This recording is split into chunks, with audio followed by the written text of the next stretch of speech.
Greater Hyderabad మణికొండలోని Dollar Hills లో కబ్జాకు గురైన పార్కును పరిశీలించారు Hydraa commissioner Ranganath.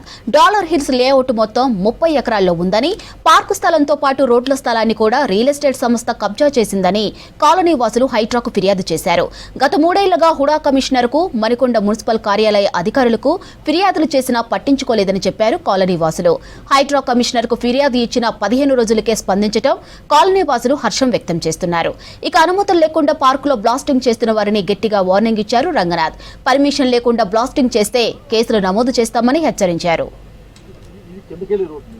Dollar hills society members అండి. ఇక్కడ మణికొండలో ఉంది డాలర్ హిల్స్ సొసైటీ. సో ఇక్కడ మొత్తం 30 ఎకరాలు లేఅవుట్ వేశారు. దాంట్లో 3 ఎకరాలు ల్యాండ్ పార్క్ ల్యాండ్ అని చెప్పి ప్రొవైడ్ చేసి చూపించారు. ఇది అన్అప్రూవ్డ్ లేఅవుట్ 1998లో ఇచ్చారు. టెంటేటివ్ లేఅవుట్ అని చెప్పి తీసుకున్న తర్వాత పర్మిషను డెవలపర్ ఎవరైతే ఉన్నారో వాళ్ళు దీన్ని మిగతా ఫినిషింగ్ వర్క్స్ అన్నీ కూడా చేయకుండా అన్డెవలప్డ్గా అట్లాగే వదిలేసి వెళ్ళిపోయారు. తర్వాత రకరకాల అందరికీ ప్లాట్ ఓనర్స్కి సగం పైన ప్లాట్లు అమ్మేశారు. అమ్మిన తర్వాత వాళ్ళకి 98లో ఒక ఆర్బిట్రేషన్ అవార్డు అనేది క్రియేట్ చేసి ఒక డాక్యుమెంట్ రిజిస్టర్ చేశారు. ఆ రిజిస్టర్ డాక్యుమెంట్ ప్రకారం ఏదైతే ఉందో అంతకుముందు వాళ్ళు తయారు చేసిన లేఅవుట్, ఆ లేఅవుట్ ప్లాన్లు మొత్తం కూడా పక్కాగా ఉన్నాయి అందులో.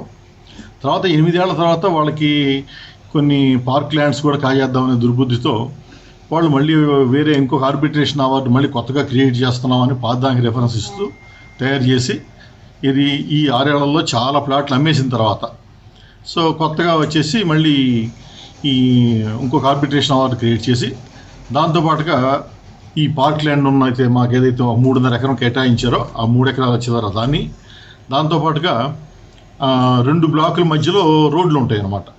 అట్లాగా ఒక 5-6 బ్లాకుల్ని కుంటూ దాని మధ్యలో ఉన్న ప్లేస్ కూడా ఆ రోడ్లు కూడా మొత్తం కూడా వాళ్ళు మళ్ళీ రీకన్వర్ట్ చేసి ఇదేదో అగ్రికల్చర్ ల్యాండ్ చేసామని చెప్పని వర్ణించుకుంటూ మళ్ళీ దాని ఒకసారి ప్లాట్లన్నీ డివైడ్ చేసుకున్న తర్వాత ప్లాట్ నంబర్స్ ఇచ్చిన తర్వాత మళ్ళీ దాన్ని అగ్రికల్చర్ ల్యాండ్గా ఎట్లా కన్వర్ట్ చేస్తారో మరి వాళ్ళకే తెలియాలి.